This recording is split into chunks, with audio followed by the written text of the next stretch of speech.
do you feel when you know that you choose to be the inspiring teacher? Honestly, I didn't believe it. I literally told my boss. He called me and I was like, don't lie.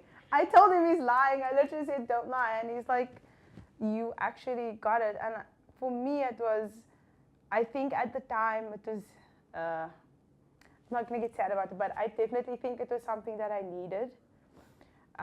In terms of sometimes you feel when you're so far away from home, it's almost as if, have I made the right decision to leave my security? And when things like this happen, it's it, like it works, it pays off your patience. Patience is such an important thing. So when I found out, it was like, I didn't even tell anyone until, or like my closest friends, I didn't even tell them until like a week later that I actually, because sometimes failure can really knock you down really hard, and when you don't know how to get back up, it's like, where do I go from here? But again, with the support and belief in myself that like I actually did this, what I've done has proven to people that I am worthy, not just for validation, but for myself. Like I'm worthy of, success. The success I want for the people around me and my students is the same success I would want for myself. And that was just another uh, nail, to just get me back up to where I was before. So it was, eventually I was like, you know what? You deserve it. To a degree, you have to like bump your ego a little bit to just be like really happy. So I was I was ecstatic. I think when I found out, my brother was actually the first person that I messaged, because we both live here and we both teach here, and I was like, he's been one of my biggest supporters. So it was like a very full circle moment, as I like to say. So yeah, it was a pretty cool experience. Yeah. Congratulations again. Thank Okay. you. So we move to the next question because the question about the environment and our, I think you just already shared. Sure. So what advice would you give to aspiring teachers or those who are new to the profession? Well, I feel like it should be a very important thing to consider, and it's putting yourself first, in the sense of not selling yourself short in what you can do, because if you do that, you jeopardize your students' future. Because if you're coming in and you're like, oh, I'm just doing this for any negative reason, whatever it may be, then you don't allow your students to really build that connection with you. And I feel like that's very important, because once they have that connection with you as the teacher, right, they start to kind of find their own path with your support. So come into a situation as if you have no idea what you're doing. Start anew, start fresh. Come with more creative ideas. Don't think you're not capable of doing it. When I first came for the training at ILA, I was like, what have I done? Like, this is so out of my comfort zone. And with time, giving yourself some time and not putting pressure on yourself, which I know is normal, but to some degree, you need to remember that you're a human. And the same success you want for your students, you have to have that for yourself. Otherwise, you're not going to be satisfied, and it's going to be, you're going to think, oh, why did I choose this profession? It's honestly, I cannot see myself doing something else. And I would hope teachers in today's time can think about that themselves. Like, what else can I be doing other than watching people succeed, and myself too, through those individuals? It's you just have to just go with it.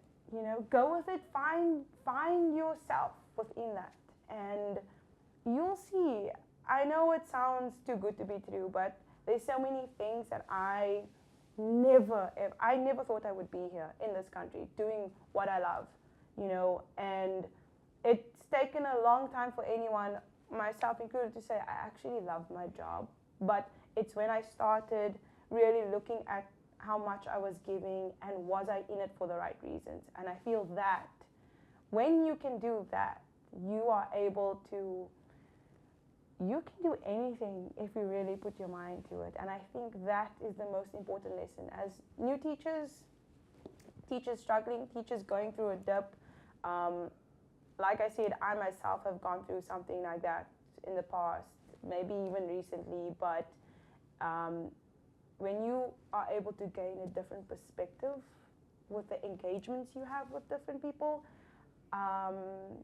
it's a world of endless possibilities.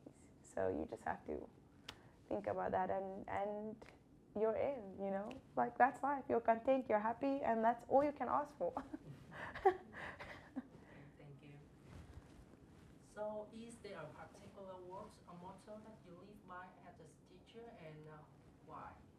Okay, so it's an Arabic phrase. I actually have it on my bracelet. It is maktub, and maktub means it is written. So you can apply it to anything, but for me, within my profession, it means that anything that you desire, anything that you think of, anything that you want to achieve, that is good for you, it is on your path. You just need to figure out how you're going to get there. And like I said, it's from one of my favorite authors, Paulo Coelho. I don't know if I'm pronouncing his surname correctly, but this phrase, it's not like your typical, work hard kind of a thing. It's when people ask me about it and I say maktub, they're like, what do you mean? I was like, it is written. Whatever you want in your future, if you really want it, you'll get it. You just have to believe in yourself. And again, in the theme of inspiration, who better than you inspiring yourself? If you can inspire yourself, think about everything else you can do, and it's really, there's no other way to explain it except saying that you gotta believe in yourself. You have to believe in yourself, and this is what this phrase teaches me. Everything that I've accomplished thus far, I've stuck with. It is written for me. If it's for me, I will get it. I will, with the support of everyone, believing in myself, it was written for me to be here, and I didn't even expect it. I just wanted to be successful in my profession and helping people. And for this is icing on the cake, genuinely, and I'm super appreciative of it. And I wish I could express my thanks to everyone, but this is me doing what I do is the best way that I can do it. So it was written for me to meet you and have this conversation, because it's super rewarding, and I'm very, very grateful. Yeah. Okay, Matsu. I remember it. Maktub, yeah, see there.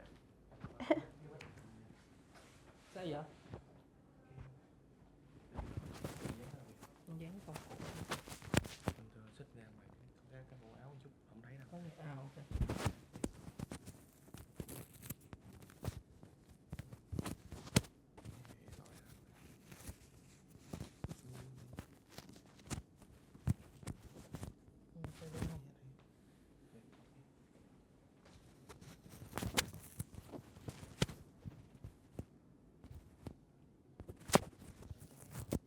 Chọn cái bằng keo khác đi.